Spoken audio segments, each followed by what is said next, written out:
बीडमध्ये मनोज जरांगेंच्या सभेच्या पार्श्वभूमीवर छत्रपती शिवाजी महाराजांची रांगोळी सध्या साकारण्यात येते। तर 30 किलो रांगोळीच्या माध्यमातून मनोज जरांगे यांचे रांगोळी पोर्ट्रेट साकारण्यात येत आहे। रांगोळी काढण्यासाठी 6 ते 7 तास हे काम सुरू आहे आणि एकूण 10 कलाकारांच्या माध्यमातून ही रांगोळी सध्या साकारण्यात येते।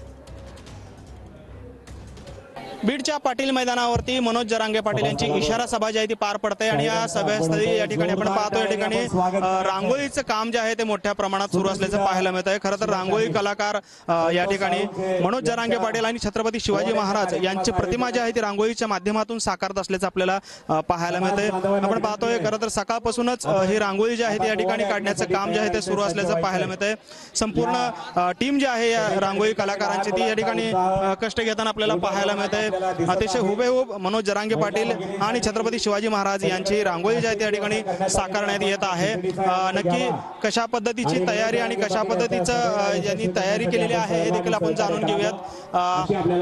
काय सांगाल खरं तर किती लोक तुम्ही संपूर्ण या रांगोळी करण्यामध्ये काम करताय आणि काय एकंदरीत सगळे कष्ट आहेत तुमचे?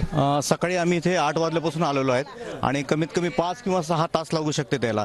तर आमचं काम चालू आहे, म्हणजे वर्क इन प्रोग्रेस मध्ये आहे आम्ही आणि करतोय सध्या। आणि एक 30-40 किलो आम्ही कलर वापरतोय त्याच्यामध्ये आणि अफाट मेहनत आहे। आणि पोर्ट्रेट कसं असतं रांगोळीमध्ये तर त्याचं एक एक्झाम्पल म्हणून हे दाखवलेलं आहे। किती फुटाची ही प्रतिकृती आहे पूर्ण शिवाजी महाराज आणि मनोज जरांगे पाटील? हे कमीत कमी 15 बाय 8 फुटाची रांगोळी आहे। त्याच्यामुळे भरपूर काही त्याला आहे त्यामध्ये स्कोपमध्ये।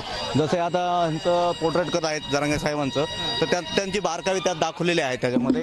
तर त्यांचे चेहऱ्यावरचे एक्सप्रेशन कसे असावेत, त्यांची लकअप काय आहे आणि प्रत्येकाचं कॅरेक्टर असतं चेहऱ्यावरचं, तर ते दाखवण्याचा प्रयत्न केला आहे। आणि छायाभेदचा प्रकार कसा असतो, शेड लाइटिंग कशी असते हे त्यातून दाखवण्याचा प्रयत्न आहे। आणि महाराजांचं प्रतिरूपी दाखवलेलं आहे, महाराजांचं व्यक्तिमत्व कसं असावं त्या रांगोळीच्या माध्यमातून दाखवलेलं आहे।